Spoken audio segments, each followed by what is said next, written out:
Hey, Michael.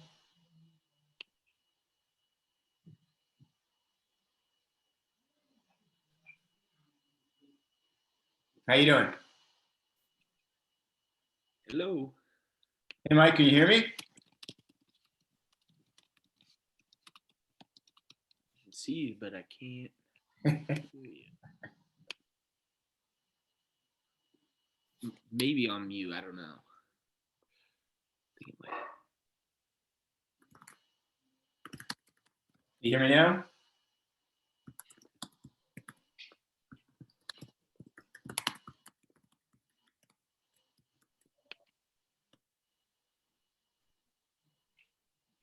Gotcha. How about now? Can you hear me now?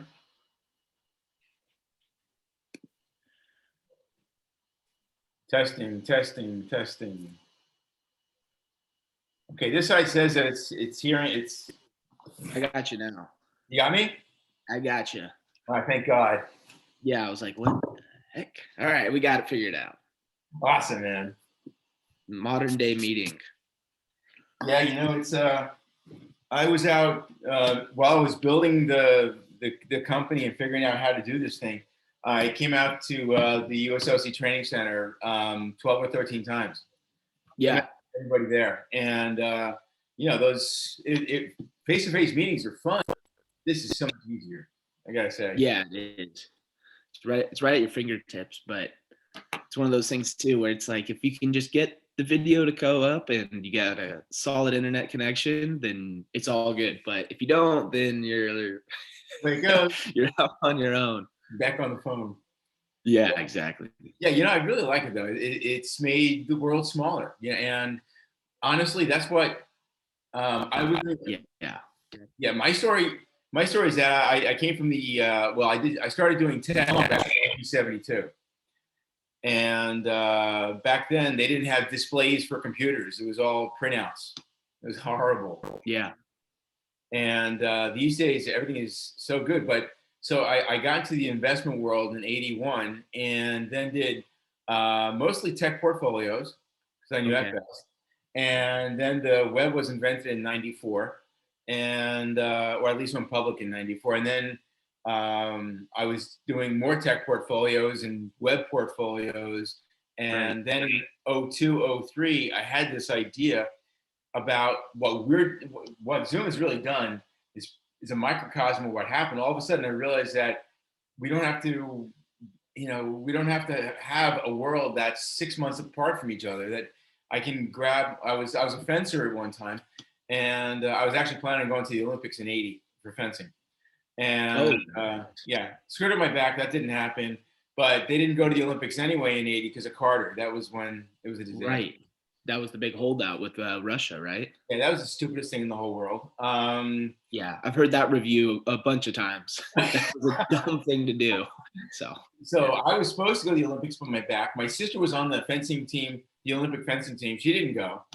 It was just a disaster. And that was like 10,000 lives that were all planning to go to that Olympics was screwed up. Yeah. And what a waste. And then everybody around the world were suffering because we weren't there to compete. Yeah. So, it's beyond whatever is happening in the world. It's the Olympic is that pinnacle event that brings everybody together to compete, not necessarily be like friends, but also in the game of sport, there's that camaraderie, that gamesmanship. It's not like it's important for the world. To me, this is the icon of what all relationships should be. It's like we can transcend anything. Sport transcends everything. I mean, everyone who runs the same 100 yards or 400 meters or 5,000 meters, whatever. It's the same 5,000 meters. Or if we're playing squash, we're on the same squash court. Mm-hmm. And to have that kind of similarity around the world brings us all together. Yeah. And the competition is like, that's so healthy. And to take that away, what an idiot he was. I mean, I don't know what the backing behind it was. More or less like a political ploy or something, or just kind of like a statement. Russia was in there. Oh, let's take our ball and go away. I mean, how stupid is that? I mean, yeah, it's pretty weird. so I can't make this public anymore because half the people are going to listen to this video are going to be Democrats and they're like, "Oh, you don't like Carter?" Wah. But that was 40 years ago, so I'm not really worried about it that much. Just against not having the Olympics happen is probably Exactly. more aligned with what we're talking about. Doesn't have to be a part of the divisional line. It's just a basic fundamental idea of every 4 years the world should get together and compete, Yeah, like you're saying, on the same track, on the same basketball court, whatever it is. yeah, It like you said, it transcends. It's one of those things that allows the world to come together and have 2 weeks, 3 weeks, whatever it is, to be together. And it's not anything more than that. There's no no, like, hey, you guys have to come to some agreement. You have to draw up this paperwork, and we have to decide what we're going to do with all the nukes. It's just we're gonna go see who can run the fastest. We're gonna yeah. see who can score the most baskets. Right. That's The it. world federations make the rules, they build the stuff, Right. and we go do our stuff. And Hmm. that's what's so beautiful about it. That's Yeah, couldn't agree more. Couldn't agree more. excellent. So tell me about your story Yeah. from beginning. Let's hear it. So for me in sport with field hockey, I started playing when I was 7, Wow. and yeah, it was a really young age, especially for a guy on the West Coast. It's like completely unnormal. The only You have other guys that sisters? I know, yeah, the only other guys I know that really would have had an opportunity to play are on the East Coast, Yeah. and they normally, played co-ed or whatever it was. Yeah. But on the West Coast, we have like a pocket, Moore Park College. They have a field there, and that is where they have a big league for both men and women. So the sport is mostly men here on the West Coast, and on the East Coast, it's largely the women. Okay. But I started at 7. There was a lady who came to an after school program, and she's like, "Hey, do you want to come out and play?" I said, "Yes, of course. I'm in here doing homework, waiting for my parents to pick me up.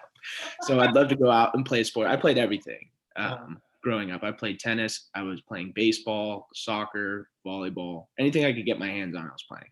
So I got the field hockey stick, and I was like halfway decent at it. I was moderately athletic. And she gave me a flyer, said, "Here you go. Take this to your parents. If you want to play, there's a club, there's a whole league." I Wow. said, "Okay." Took the flyer to my mom. Turns out my mom played, because she's a Pennsylvania girl. She played all throughout like elementary school, played at high school, was like the captain of the team, played at Smith College for a couple seasons is what they call them, even though it wasn't, the organized sports world that it is now. It was just that club team scene. But yeah, then I was like, "Oh, okay. Well, you've played." And she's like, "Yeah, you should definitely give this a go. I think you'd like it." Went out there, loved it, and the steps kind of blurred together because there's so many guys out there that are national team caliber that you kind of got noticed or picked out early, and from there it was, try out for the junior national team, and then from the junior national team, the senior national team. It's pretty much there's an easy transition through that phase Yeah. if you were in the upper echelon. So I was, and I walked onto the men's national team at 17. Wow. Yeah, that was really young for me. And I was a little guy too. I was like 5 foot at that time, I think, and probably like 110 pounds. I was always so small. I always wanted to play basketball. That was like really my passion. Still one of my big passions, not to watch, but to play. And I just never could get taller. So I was like, this isn't going to work out the way I want it to. So how Better tall are you stick with now? something. What's that? How tall are you now? I'm 5'8". Yeah, me too. So I've grown a good amount, still nowhere near probably what the NBA is looking for. So Probably not.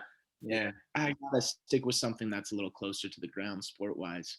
Uh-huh. And field hockey was that thing, and it was fun. And it took me all around the world. Like when I was playing in high school for the junior team, I was going to Mexico, Canada. People would be like, where are you going? Like you're gone for like 2-3 weeks. I'm like, "Oh, I'm just going to Mexico." Just, on a whim. And I'm like, that's kind of weird. I kept it really like low profile. It was almost like I wasn't like embarrassed of it. I was just like, just one of those things where I was like, want to tell a lot of people. It's just kind of, I don't know what they're gonna think. Uh-huh. And yeah, but ever since high school ended, in college, I've been really about pushing the sport. That's definitely changed for me because in high school, I think I was a little more reserved just in general. But I'm heavily involved in a lot of programs that are trying to make um, after school programs happen again and trying to create school leagues. I had like 300 kids in the Oxnard area that I was coaching at one time and just set up like a little mini league just for them all to play in. And it was with the Boys and Girls Club, which is a great organization. Yeah, it is. Um, yeah, it was awesome just to have that happen and try and get more exposure for the sport in an area that I grew up in, which is the Ventura Oxnard area. So ever since then, I'm just trying to get more people involved and more people interested in the sport. And it's not an easy task. And there's definitely a lot of different ways to go about it. So I'm interested in this, position, this UB sports thing, because I feel like there needs to be more of an epicenter for the field hockey community in the United States and the world, but more specifically the United States, I think, to understand what the sport could be, how it should be, and what's wrong with it currently. Because I don't think there's enough of a voice on that last end of what's kind of wrong with how it's going right now. I think there's a lot of people who are supportive, and I, couldn't agree more with them, their effort, their money. But there's also an end of it where I think the community doesn't realize how to transform it from being, this is my passion project, I want to create this league, I want to coach these teams, into how do we make it, a sustainable, growing sport, as opposed to it's good where it's at right now. So What season are you usually playing that in high school? Is that like spring? it's fall normally. Fall? Okay. Yeah. Yeah, it's fall sport for the field hockey in college and for the high schools. Yeah. So you're competing with soccer and Right. football. See, the field Right. sports are what the problem is that there's competition for the field sports and for the fields. Oh, Although yeah. the real field hockey field is very particular. It's very, it's AstroTurf, 3/8 inch high, and that kind of stuff, right? Right. Yeah. In the college realm, you should have your own field if you're, a D1 team. But then, like you're saying, for the high schools, it's not economically feasible. And so they just all play on that field turf. So Yeah. you're fighting for that field time. Yeah, actually, that was the problem with my kids' school. They had one field in the back of the junior high/high school, and it was a regular field. In New York, you can only use that field one season a year, Wow. so it's totally useless the other 3 seasons. So it's freaking stupid. Yeah. And if you guys out in Sag Harbor hear me, it's stupid to have a regular turf. So it's something that I was fighting, and I lost the battle. So there's grass out there these days with no one playing sports. There's weeds on it and stuff, and it's getting ugly. So it's really horrible. But it's a struggle in a lot of places for the fields, as you say. Yeah. That's really something. Yeah, there's always a big push to create um, a water-based, what they call, it's our league, FIH. That's like our, world governing body, to create an FIH level certified like pitch for the field hockey, Right. which is good. And I appreciate that effort, but I think that there's so much to be said for just creating a multi-purpose use Yeah. field that can have the field hockey application played on it, decently enough. I get that, you don't want to play on grass with gopher holes everywhere. We should be above that. But at the same point, it's like you want to build an FIH field, you're looking at $2 million.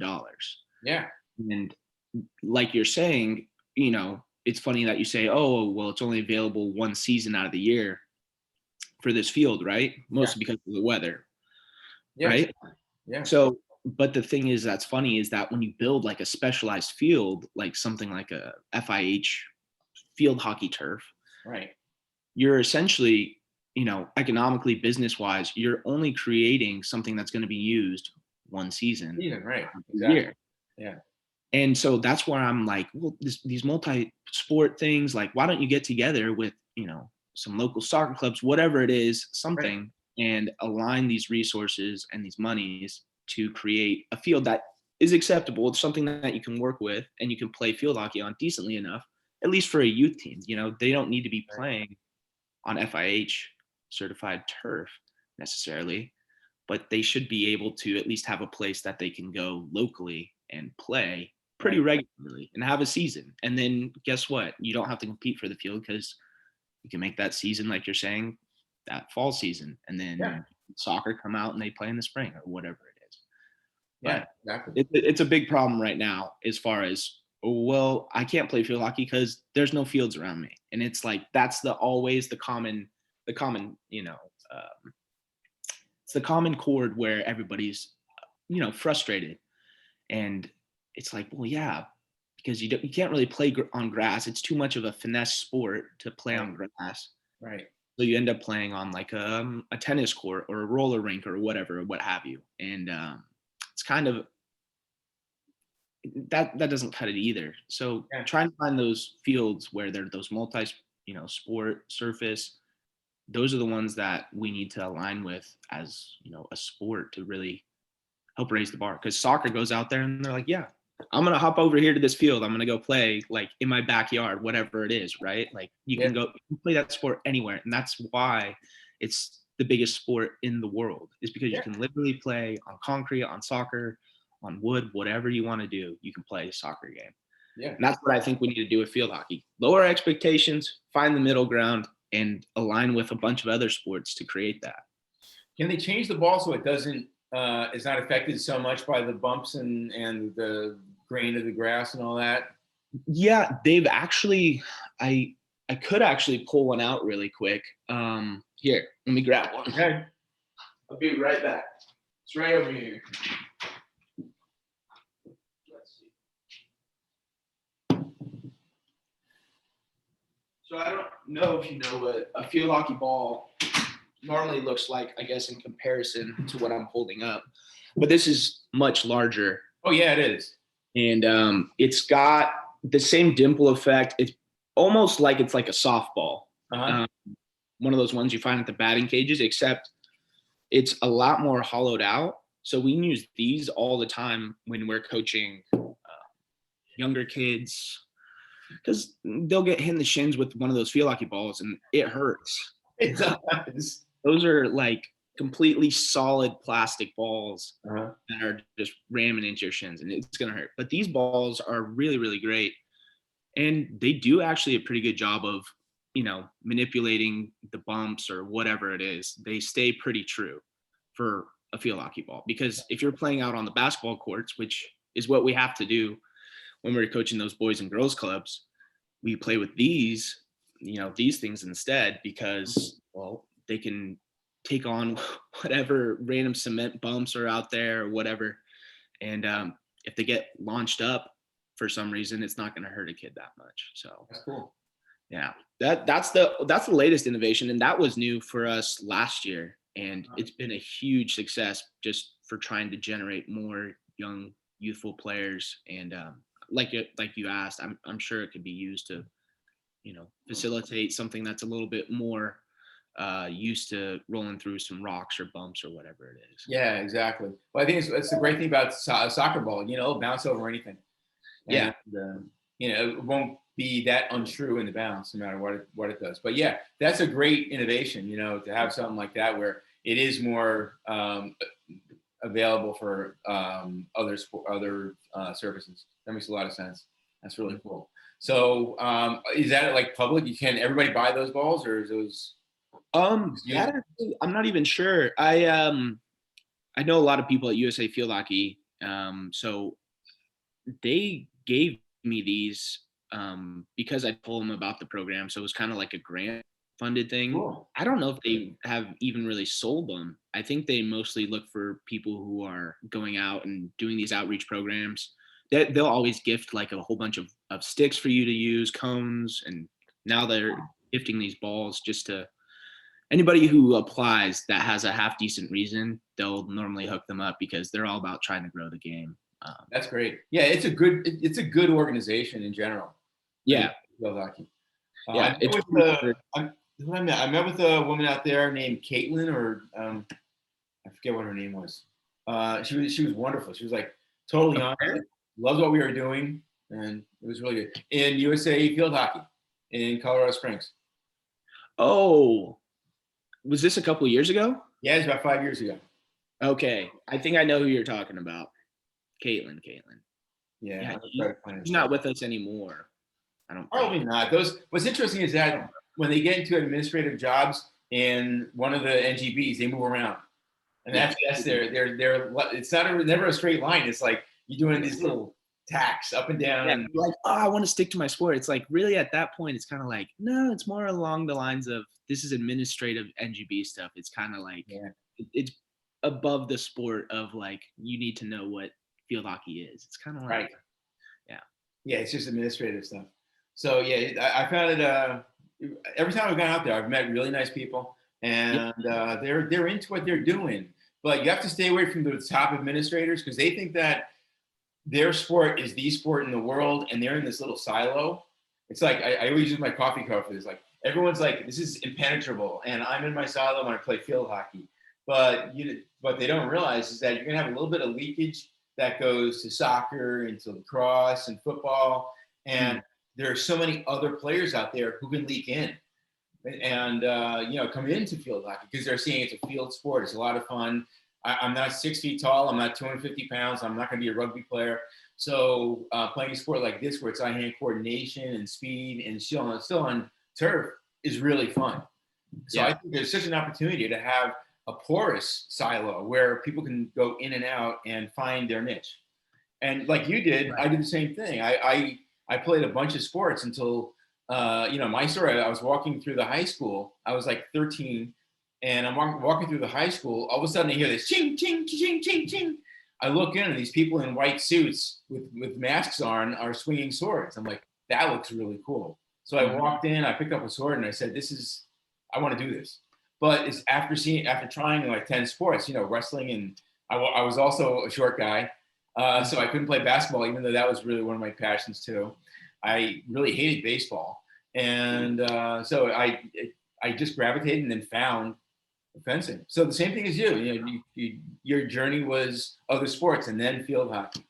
Absolutely, and that's and like you're saying, it porous in and out. I really like that metaphor because one of the things that we try to focus on with the local league here is trying to get new young players. And it's always like, all right, well, we're gonna get these young players and this and that. And I'm like, yeah, okay, that's great. But going out and doing these outreach things, they have a certain level of success and it's not very high because you're going out to a certain pool of kids, of players, potential players, and you're saying, hey, come try this sport. And guess what? Just like every other sport that's played, soccer, basketball, baseball, you're going to have kids who fall out, who aren't interested, who come Yeah, up with another sport they like better, whatever it is. And you need to have this porous motion of kids coming into the sport and trying it and being, it's not for me. And then they're going to leave. yeah, And it goes back to one of my original points was this whole accessibility of the sport is yeah. lacking. And just like for your sport, fencing, I mean, I haven't seen anybody fence in 12 years. The last time I was at the New York Athletic Club and Uh-huh. I saw somebody fencing there and I was like, wow, this is really cool. I would have definitely given that a try. Yeah, Yet I have no idea where a fencing team is, a floor, any of that stuff. So how am yeah, I going to do fencing? yeah, And that whole accessibility feature is the biggest thing. And that would allow, like you're saying to that metaphor, a porous, motion of players coming in, trying the sport, coming to a field, playing, seeing a league, and then deciding for themselves, maybe this isn't for me. But you will have more fallout if you don't have that accessibility because you're just taking players like this saying come in and try it, as opposed to having this free flowing motion Yeah. of, hey, the sport's being played. It's cool. Check it out. Here's a local league. Yeah, exactly. And you really, for a kid, they shouldn't just be playing one sport anyway. They should be playing a lot of sports in different seasons, different motions, different requirements. So I can need to be strong for one sport, agile for another, fast for another, and that builds a whole body. That makes a person a complete athlete. Absolutely. Absolutely. So, oh, yeah. Okay, so I just found out the name of the field hockey person. It was Kate Mitchell. Yeah, Kate Mitchell, definitely. Yeah. Yeah.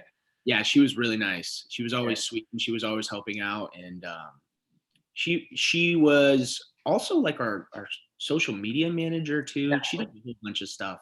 Yeah, that's what she was doing when I met her. With the communications manager. Right, exactly. Yeah, and she was all over. She was fantastic though. She was like so into it, and I was like, Definitely was. Yeah. I think she played for a while herself at like Princeton or something. Yeah, she did. So, yeah, that's how field hockey goes too. Once you're in, like you're way in, and you love it. It's a really really fun sport, and sounds like such an in crowd type of thing, but it's like I'm sure you have the same thing with your fencing. Yeah, doors are open. Yeah, once you see the sport and you see it being played, you're like, wow, this is really cool. Like, this is great. Like, this is awesome. Why isn't this bigger? I feel like that question always comes around, especially because I was at the Olympic Training Center too in Chula Vista, and those smaller sports, like rugby at the time was tiny. And one of my best friends is the captain of the team, and she's like, I don't get why it's not bigger. I don't get why there's not more women playing it and this and that. And I'm like, you got to give it time, and you got to find ways to make it accessible. It's all about that accessibility feature. It is. Well, then they got into the Olympics last time around, and rugby in the United States just has exploded. It's one of the fastest growing sports right now. Yeah, it's insane. It's unprecedented. And it's just like, oh, well, how does a sport do that? Well, one, people watched and they saw that a local, I'm not saying it's local, but it's a Team USA, right? Yeah. Like, that means something. People have been playing rugby in England for thousands of years or whatever. I have no idea. Yeah, it's keep away basically. Yeah.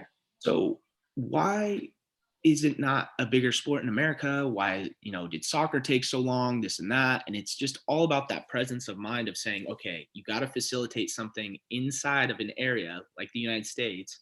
Yeah. And you have to make it accessible. You have to make this sport playable. And that's like what AYSO did, which I thought that's one of like the greatest marketing, like ploys, setups that I've ever experienced and been involved with, and retroactively look back and been like, wow, like how did they manage to do this? Because they had, dads who had never played soccer, hardly watched soccer, reffing soccer games for like 5-year-olds, right? Like, because they're just starting to learn how to ref. But there you go, you have a ref. And it's like you have nothing except maybe one person set up for like 1,000 kids and all of their screaming parents to go play soccer at a local, middle school field or something. Yeah, it's amazing.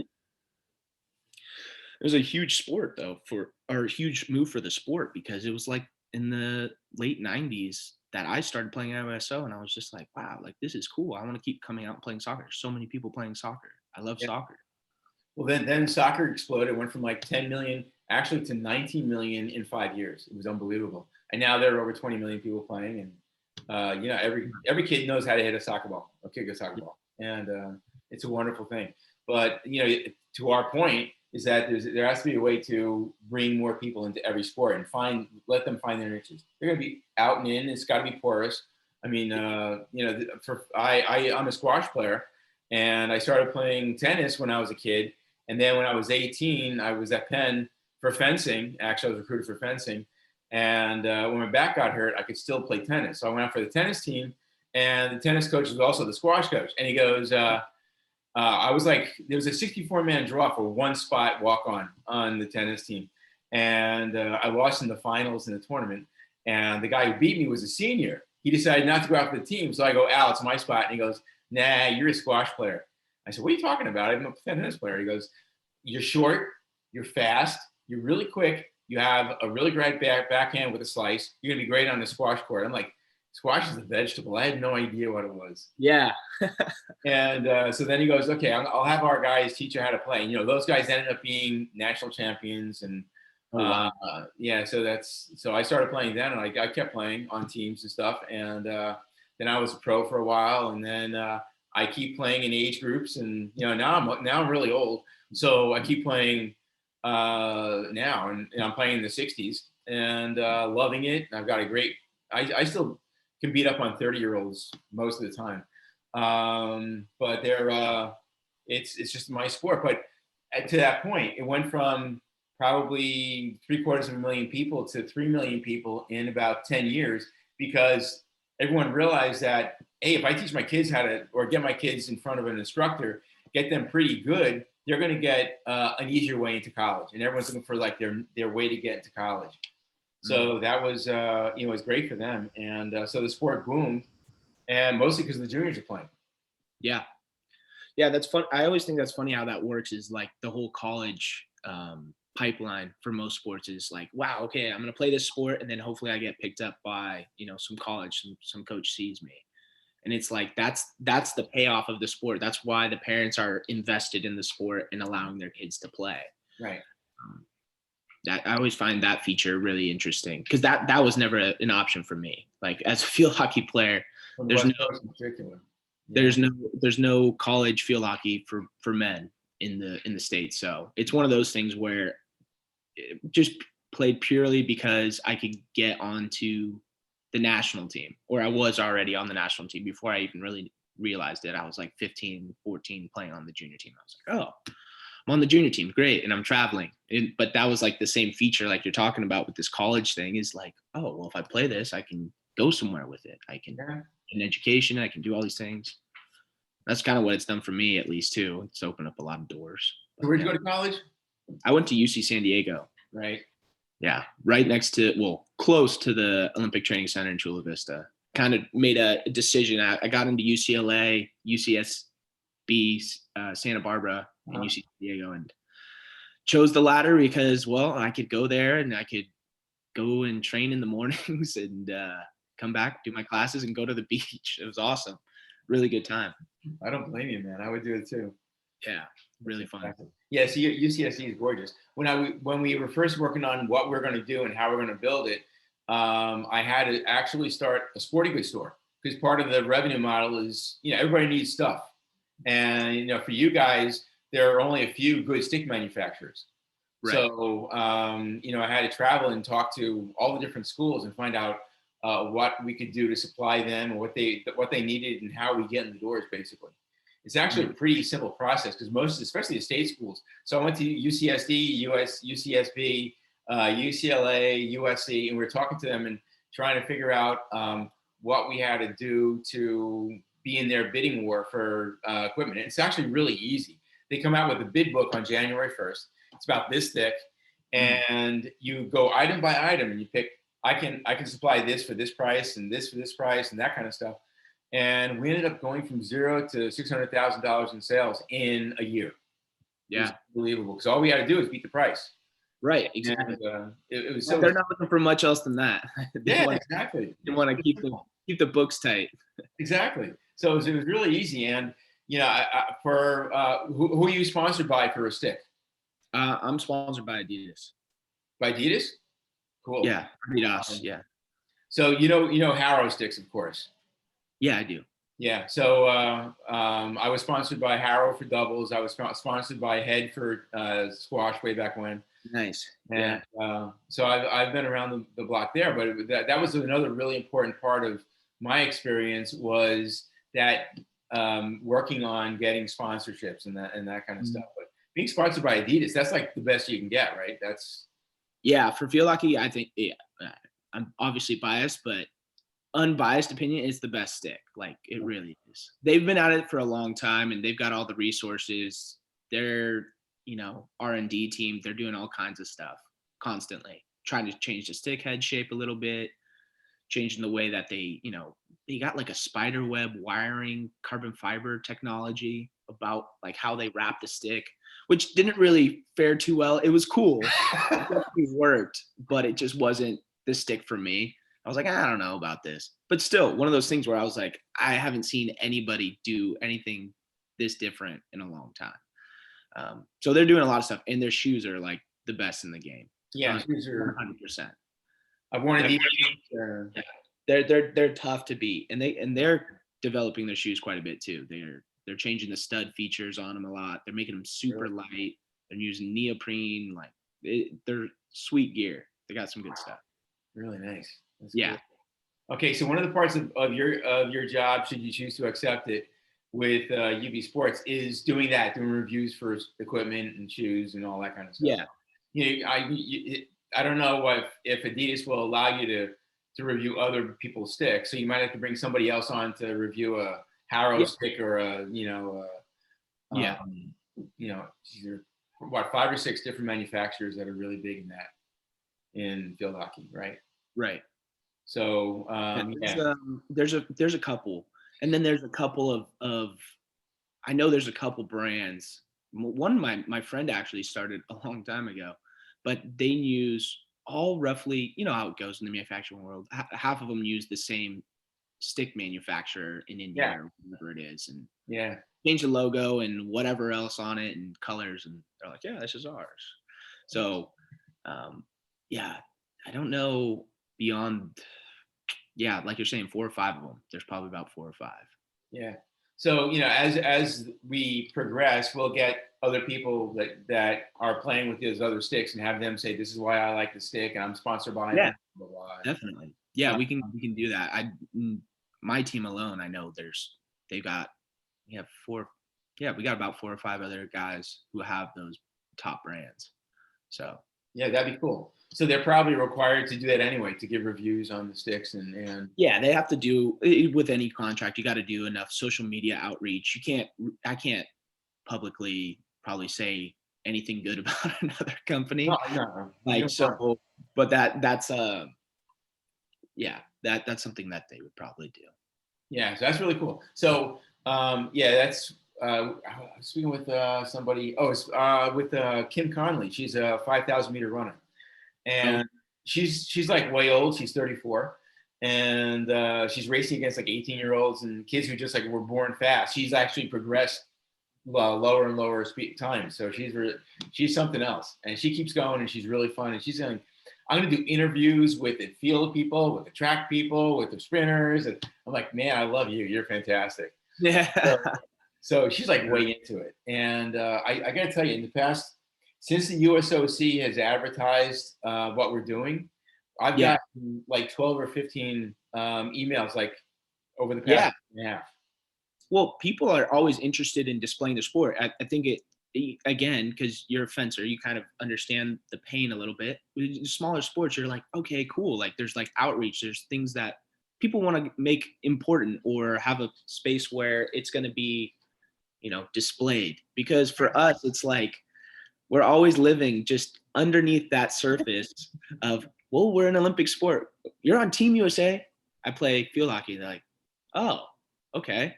And it's Yeah, kind of, yeah, it's really fun. Like it's cool. Yeah, yeah, yeah. No, like, you're like you've never seen a game. You don't even know what I'm talking about. They're like, is it the one with the ice skates? No, no, it's the field hockey. Okay, never mind. We'll move on. We'll move on. yeah, But yeah, it's like you get a chance and an opportunity to make yourself, hey, wow, check out this sport. This is what I know is cool. This is what I think is cool. This is what they're doing wrong now, or this is something that I think that it could be improved. Like to kind of put your own spin and flavor onto it and have a space to do that. I'm sure that's what a lot of people are feeling. Like you're saying, this Kate Connolly girl is like, yeah. I'm all over it. Like I want to do this, I want to do that. There's a lot of people that are doing these smaller sports for Team USA, and it's mostly just because of the passion. Like that's the main gig, Yeah. because you see people playing basketball and you're like, they're making about $100 million a year. So it might be a little bit the money that they're playing. It might be a little bit. Just a little bit. Yeah. Yeah, but like a long distance runner or players like myself playing field hockey, it's like I'm not getting a lot out of this as far as revenue, return, or whatever it is. Yeah. I play this because I love the sport. So you're gonna get a lot of passionate people, I'm sure, coming Well, in that's your inbox who are like, more so than anything else. The Olympic sports and the lower profile sports, there's a lot of passion. There's so much more passion than money. It's crazy. that's the whole thing, and that's the only reason they survive, is because you have these people who are very passionate Yeah. and they want to see it continue and they want to see things change for the better. Yeah. Yeah, it's a wonderful thing. So our goal, and I'm hoping your goal also will be to help bring on as many people as you can from social media, from your followers, bring them on, be able to talk to them, have them ask you questions directly, through email and messages and that kind of stuff. And we'll do like a half hour talks where someone hosts and you come on and you say, hey, I'll answer any calls you have. And, here's an email from somebody and here's a question they had, that kind of stuff. And make it really a live thing. And those things Yeah, will be fantastic. that'd be fun. Yeah. I did. That'd be cool. Yeah. And then it's a matter of marketing it. How many followers do you have in Facebook and Instagram and all that, Facebook and Instagram, I have 3,000, I think, roughly. Okay, cool. Yeah, at each. So I don't know what the whole thing is total, or whatever. Total 5%. I have like 700 or 800 on Twitter. Uh-huh. So Cool. yeah, I have a decent amount, but again, nothing crazy. Now, what about the other guys on the team? Are they also doing the same thing? They're doing outreach and stuff and trying to bring people together? Yeah, I mean, the thing is it moves in circles for our sport. Like if you get a group of people around, the conversations will start to flow. Uh-huh. It's I mean, if you're with the boys after a long tournament and you have a beer or something like that, we start talking immediately, always about what we think the sport could be, how Wow. we can get better. Like that's where our conversations go every single time. We'll start off, and we'll have the banter, the chit chat, all this stuff at the beginning. And it's like 15, 20 minutes in. And then somebody starts bringing up like, what are they doing over here, man? Like, why can't we get this? Or what about that? And, we'll go all night just talking about field hockey. Man. And, yeah, that's always really, really fun and also highly frustrating. And like, it's a big emotional drain because we end up talking about it and you have this group of passionate people and you're like, you feel like your hands are tied sometimes on, we can't make this better right now. And you want it to be right now. So that's always a big struggle, but you got to take that frustration and of why it can't be good now and put that as fuel for the future and try and build what you can. So your connections are good with USA Field Hockey, right? They have to be. Mm-hmm. Now, when you talk to like the president and vice president, the CEO, and all those people up there, what do they say about your ideas? Well, we have a system in place. So we have what we call athlete representatives, right? And then we have a bigger form of that, which is like the next step. I'm an athlete representative myself, and there's 2 other guys on the team who are athlete representatives. And then we get in a conversation with the other athlete representatives from the women's national team, our team, and then we have 2 people, one who's a women's national team athlete representative, like to the board, and a men's national team athlete representative to the board. And they fund and field all our questions. They're normally ex-players, so we trust them. And a lot of our frustrations or questions or whatever we have will get brought up in that discourse. And then they'll at that next board meeting or whatever it is, or if it's immediate, thing, then they'll talk to the CEO right away. So we have, a chain of command to kind of get our voices heard. And it's not like it's not like we're not aligned, but there's definitely ways where I think we're looking at things, and I think people have varying ideas of what should be done and how we should do it. Is definitely the biggest part of the equation. I know everybody wants to grow the game. Like we want to get more male players, we want more female players, we want to make league structures better, all this type of stuff. But how we're going to get there, I think that's where there's that divide, or there's that, I don't think that's going to work kind of feeling. So you guys, USA Field Hockey, if some school says, hey, we want to start a field hockey team, they're going to get them sticks and goals and that kind of stuff. Yes. They're very, very supportive in that. Absolutely. If a high school wanted to start a team, I'm sure that they would help. It's one of those things where you just have to apply for the grant. We have a really good NGB as far as we're pretty cash sufficient right now. It's obviously tough for every NGB. I think they all got hit pretty hard with the coronavirus. But yeah, they are constantly supplying sticks for people who are going out and training kids like myself. Like I've got, 40, 50 sticks and, 20, 30 balls. So Wow. they're always at hand to help out and grow the game. I just think that with some of the stuff that that we're doing, I think that there's a better way to implement the strategy of how are we going to market these little leagues to pop up everywhere or to run these types of things. I just don't, it's not there yet. And I think there should be more of an effort made to that effect. But yeah, it's work in progress like anything else, like for every other sport, I'm sure. Well, you've got a really great opportunity because only half the population of the United States can play it because it's mostly a women's sport. And if you Yeah. can find men's leagues or build men's leagues, man, you're going to scrape out of all the other field sports to start Right. off with. And that's the thing, with those leagues, the only leagues that have been started, like we're talking about earlier, was largely because there's people who are passionate about the sport. And that's the whole, that I'm not saying that's a problem. I'm not saying that that is a problem. Those people are fantastic. Yeah. But at some point, there has to be made a move to understand the marketing side of it or the business side of it to Right. make this an accessible feature broadly.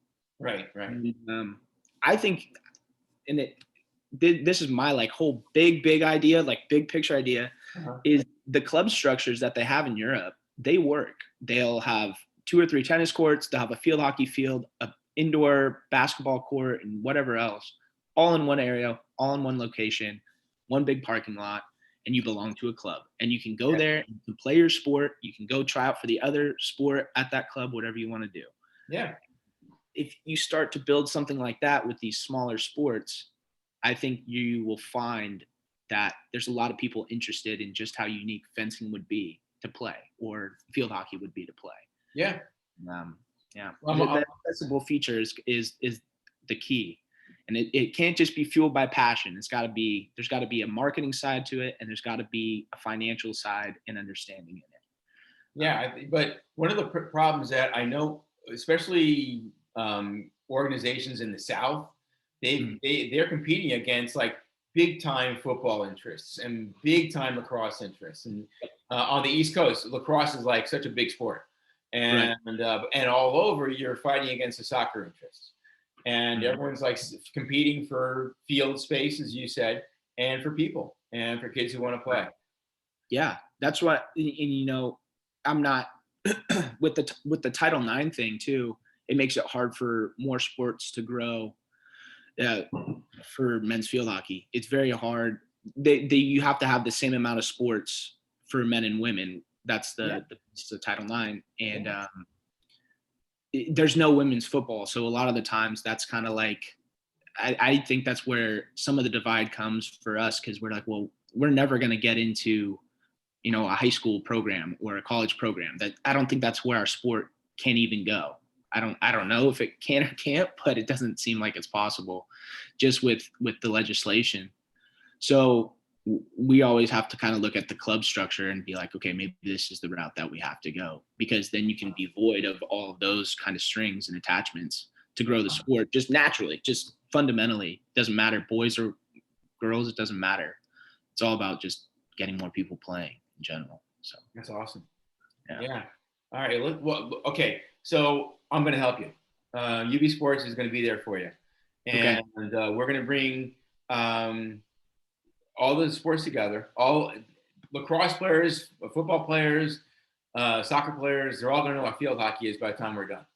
And cool. Our that's our goal, is really to bring those sports to the fore. We have one portal on the site called the UB Universe. And that's where all the sports come together. All the ambassadors, when they write a blog or something, it pops up on the front page there. When there's a video that's being watched, it pops up as one of the top videos on that front page. And you have links to every sport known to mankind.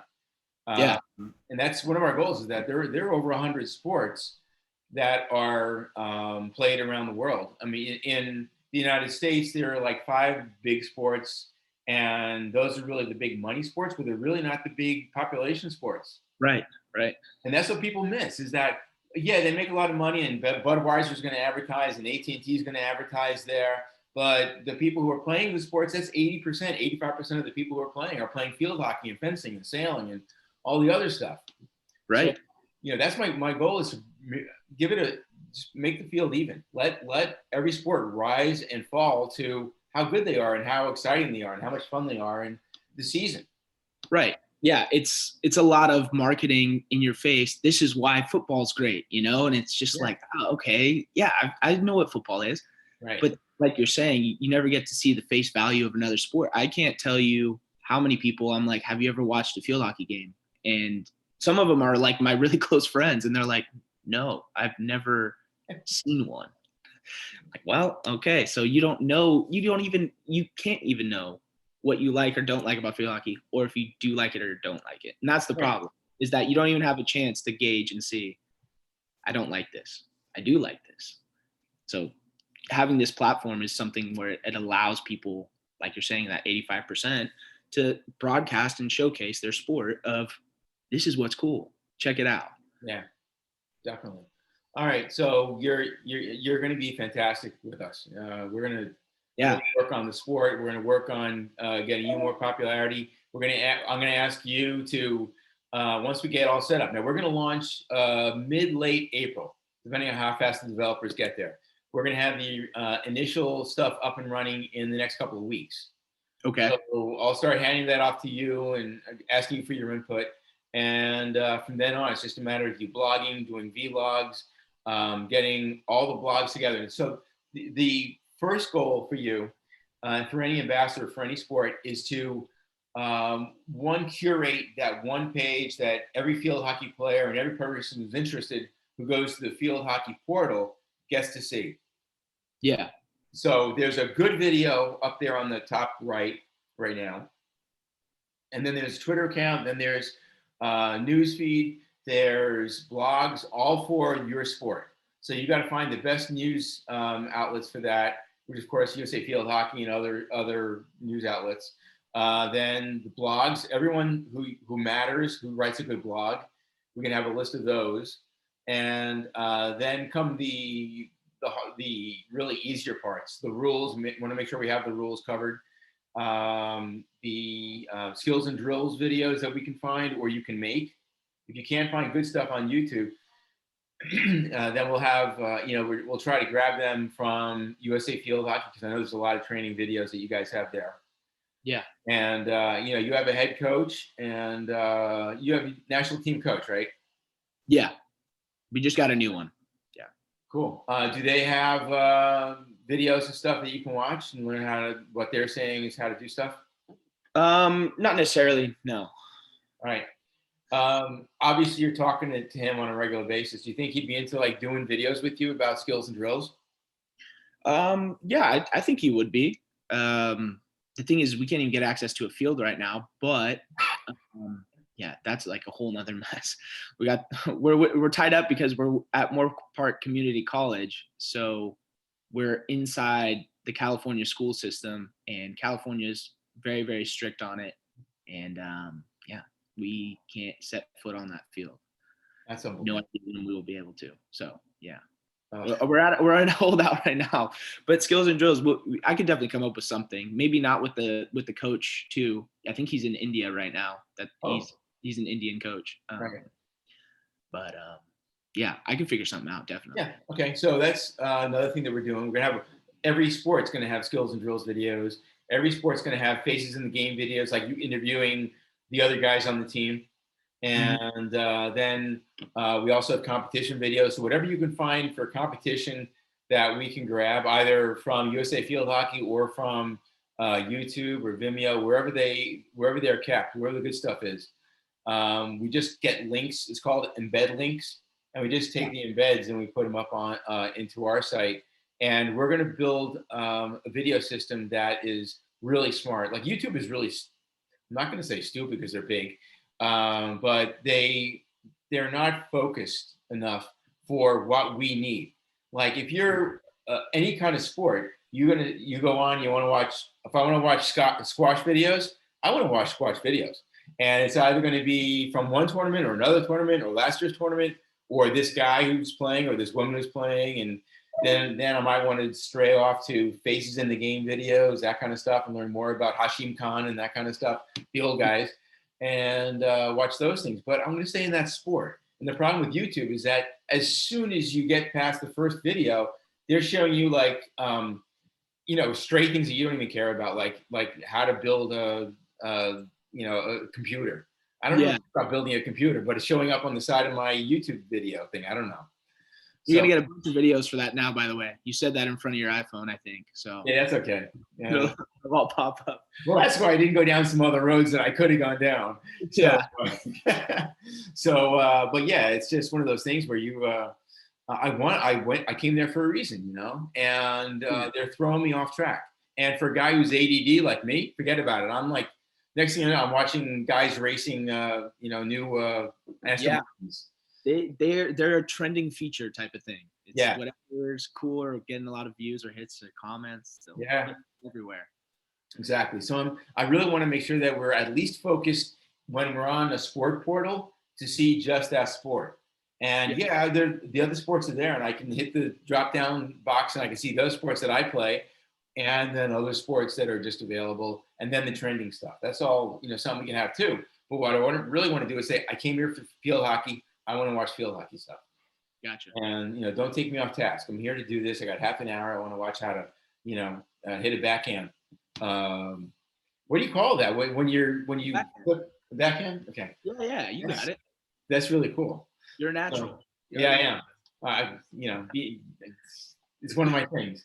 But actually, I love field hockey, and I've dated women who've been field hockey players, and they're just no guys out here. I mean, it's really a hard thing. There was one guy who wanted to play on Long Island, where I grew up, and he had to get all kinds of dispensations to play on the women's team. Oh yeah, and it was a big battle. Everything was like, oh, he's bigger and stronger, and la la la. I'm like, well, what else is he going to do? And those continue to this day. We got people in every sport. Yeah, there's a news article about it probably once every 2 years. Yeah, some kid wanted to just play hockey. Yeah, and he gets cast stressed for it because he's like some guy running around in a kilt basically. And playing with a whole bunch of girls, and he gets mocked and made fun of, and this and that. Yeah. It's like a kid's passionate about a sport; he just wants to play. Yeah, and it's a shame. It really is a shame that's. Well, we're here to change that. That's our goal. All right, so our next step is I'm going to send you an ambassador agreement, and think about what you can do for curating that page, that front page. In fact, if you go on to UB Sports. You go to a sport portal, you're going to find field hockey, and I don't know how well set up it is. Well, let me check. I think I looked at it earlier.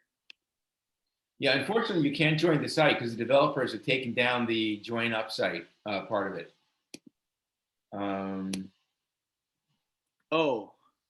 This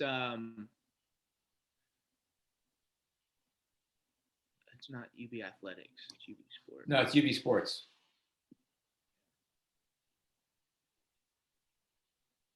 My computer is the slowest thing that actually has electronics connected to it. There you go. And is it just operating through the website only? There's no social media beyond that. We actually have social media, but it's basically not been done anything with for the past year. Yeah. So we have to start pushing that, and we need to get a social media person to start really doing that hard. Let me see where you have a field hockey.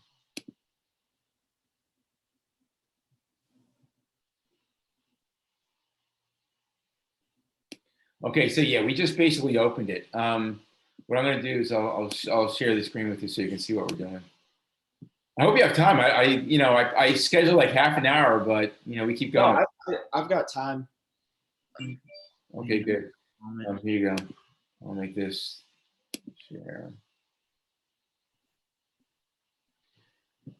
Okay, so this is the UB Sports in general, And as you see on top, you've got news, blogs, and we have them pretty much loaded up. We have news, International Hockey Federation, then blogs. We just have 10 Team USA blogs, the rules, skills and drills videos, and Yeah, I see. Gotcha. then governing bodies, USA Field Hockey, International, Pan American, venues. This is where you find where to play. Spooky Nook, home of USA Field Hockey. Yeah. Okay. And then you have the USA Field Hockey Club Finder. I don't know if this works anymore because a couple years ago we put this together. Yeah, I don't even know about that feature. You say feel like a club Well, that's it. Nobody knows how to find a club. And I have to call every governing body and say, okay, we need to know how you can find the clubs in the United States. And they even took that page down. It's not even here anymore.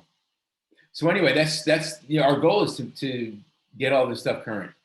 Yeah. Gotcha. Photos, videos. Now we have all these videos here that we did from a long time ago, 14, 15, 16. And, so these are all working, and they're going to be 10 times better when we get to the new site. Yeah. Nice. So, yeah, so that's our goal is to fill these things up, make sure they're current. Someone asked, well, everybody always asks, why can't I just go to Google and search Google for it?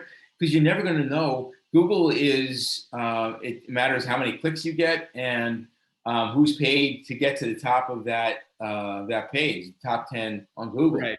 That's not the best stuff out there. That's just the stuff that somebody paid to get to the top and, manipulated the social media to get there. And what I really want to do is have the best stuff there. And Yeah. there's a big difference. There's a big gap between that. But skills and drills, you're not going to find the right skills and drills to learn from. So our goal is to really make sure you get all this stuff in one place.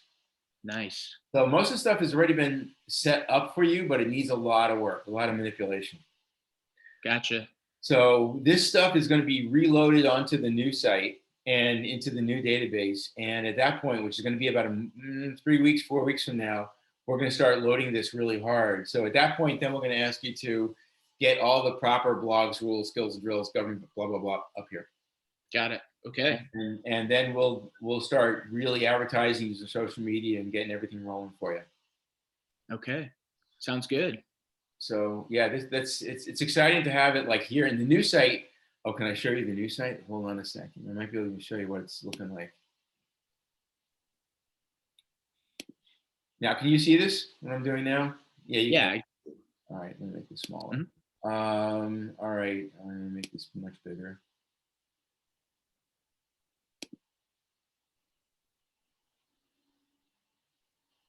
I'm going to hunting for it. There you go.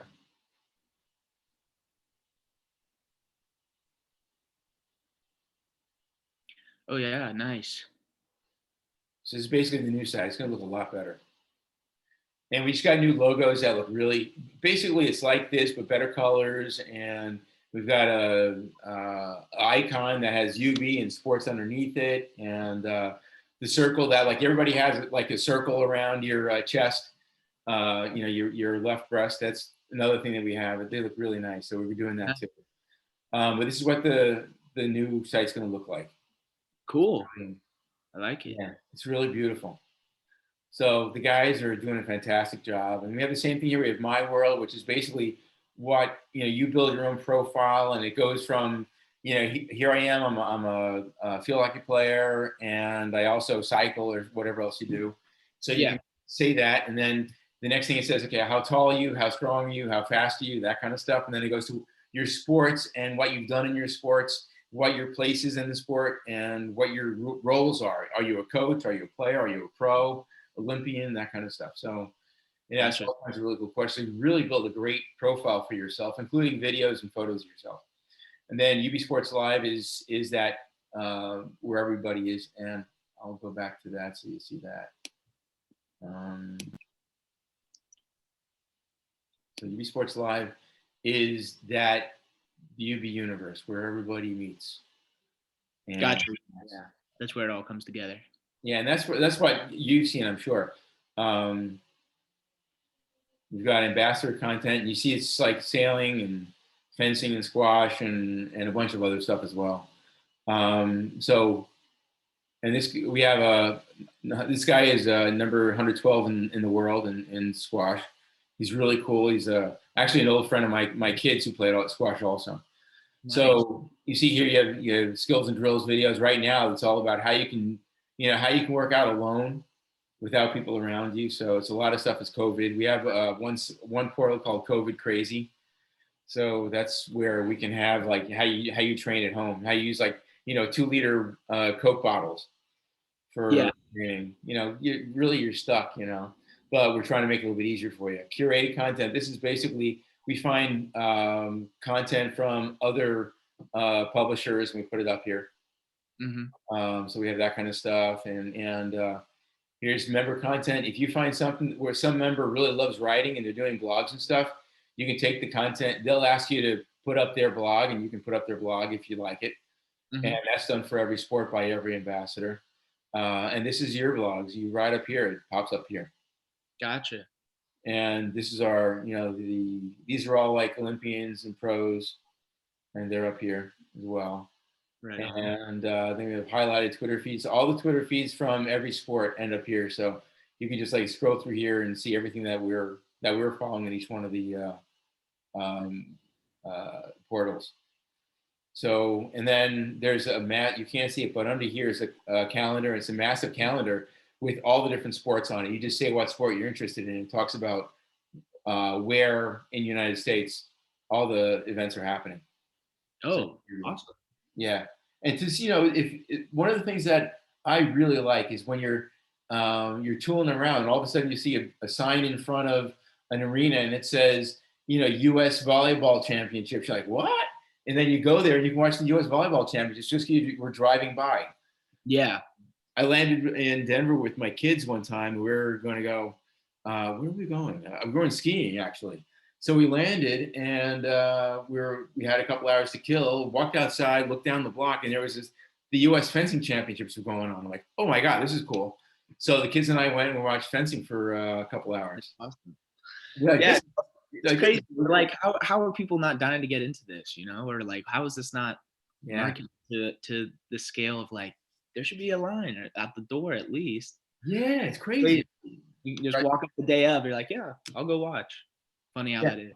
So yeah, that kind of stuff. Like if I should be getting a bulletin. If I say that I'm interested, I should be getting a bulletin every Friday. Hey, this weekend there are this many tournaments for all these different sports within 10 miles of you, or 20 miles of you. And Yeah. that would be so big if you did that. I mean, every weekend I'd be going someplace else and checking out another sport. Yeah. That'd be cool. It'd be really cool. So that's one of our goals is to make it really like, we are in our world is sports, and our love is and our passion is sports. It doesn't have to be a sport that we play because you're only playing that for the season. Outside of season, you're training, you're cross training, and you're trying to Hmm. stay in a sports mode, but just not your sports. So yeah, that's what our goal is really to make this like this is my every day. I'm going to go into UB Sports and find out what's going on in the world of sports. It's cool. So I hope you're still interested. I hope you still want to be involved. Oh yeah, definitely. Let's do And, it. okay, cool, man. I'm so psyched to have you on board. It's fantastic. So all right, let me blow out of this. Yeah. There you go. Okay, cool. So yeah, so let's I'll send you the ambassador agreement and start thinking about who you can talk to about us and see what kind of content you can bring on. You start thinking about how you're going to curate everything. And in a couple of weeks, we'll be back to you and we'll start loading. Now, it doesn't pay much. It's not, you're not going to get rich off of this. But one thing we do is every person who comes onto the site has to be referred by somebody. So if you refer all your 500 followers, they come on, and they'll fool around on the site and they'll sign up, and you get a couple percent of all the ad revenue they generate. As long as you're affiliated with UB Sports, you're going to get small checks, but on top of that, you're going to get an hourly fee for whatever you're doing. Oh, okay, I see. So you get a basic compensation fee, but then there's a A referral fee. fee. Yeah. Like Yeah. okay. Yeah. Gotcha. Nice. And so if we start bringing in people from all around the world onto UB Sports, in the field hockey world, because you went out and you started talking to Indian field hockey players and Yeah. the UK field hockey players. You bring them onto UV Sports, and they're getting into it. You'll be get a couple percent of all that ad revenue too. Nice. So Cool. how many players are there in the world? In the world of Yeah, field hockey, like outside of the like national teams or like yeah, in total, competitive, but yeah, competitive, uh, thousands at least. It's the third most popular sport in the world, so there's like, it's millions then. oh, I think it might It's got to be millions. viewership and all that stuff. I'm pretty sure it's up like upwards of like a billion. Just because in India, it's basically like, well, yeah, it's like their second most popular sport. It's like right after cricket. They love cricket, but field hockey is like their pastime, I think. Hold on a second here. Um, Field hockey players. How many players does field hockey have? Oh, 11. Okay, so That'll tell that'll tell you how many people are playing on the field. that's great. That helps us a lot. Okay, hold on a second. Here's field hockey BC. There's so much you can pull in from around the world on field hockey, of course, as you know.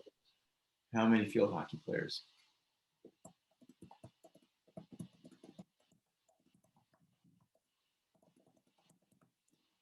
There's quite a few. There's a lot of club structures all over Europe that play. 3 million. 3 million.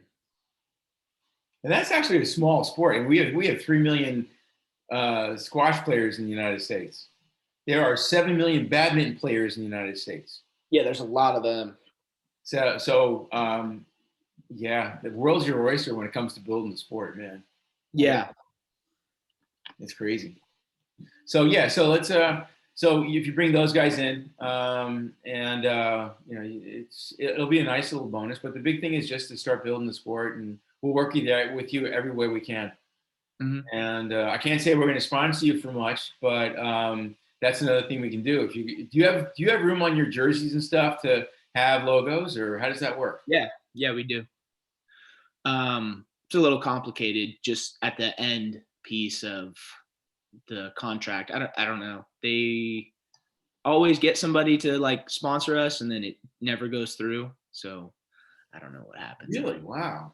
Yeah, we've had a couple opportunities and offers just for like a basic shirt sponsor, but I guess there's a lot of legal stuff at the end that just ties it all up. But we definitely have room. We don't have anything on our jerseys at this present time, so Cool. it's yours if you want it. Wow, that's awesome, man. So that's another, one of our deals is also to support the USOC and the Olympic movement as much as we can.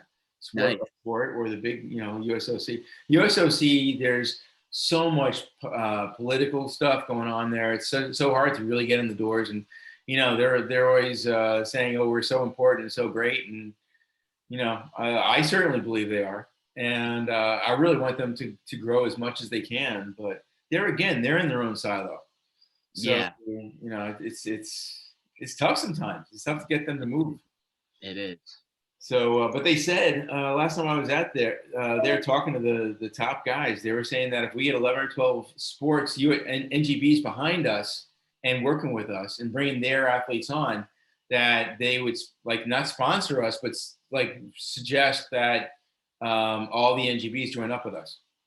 That's cool. Unbelievable. It would be incredible. Yeah, that'd be sweet. Yeah. And another part of this is that you will be getting some shares of the company. Oh, okay, cool. So all this comes into a package that, it's nice now, but in the long run, it could be, be really nice. That'd be sweet. Yeah. All right, man. All right. So we overshot our time limit by 45 minutes. Yeah. It's all right. It's all good. Been a good conversation. Yeah, exactly. So we're going to watch for something in the email from us, and then I'll be back in touch with you in a couple of weeks, and we'll start really digging into the site and the database and all that kind of stuff. Okay. Awesome. Sounds good. Great. Thanks, man. I really appreciate it. Great talk. Yeah. Thanks for putting this on. This is great. Really excited. This is going to be Me good. too. All right, man. I'll talk to you later. Talk to you later. Bye. Bye-bye.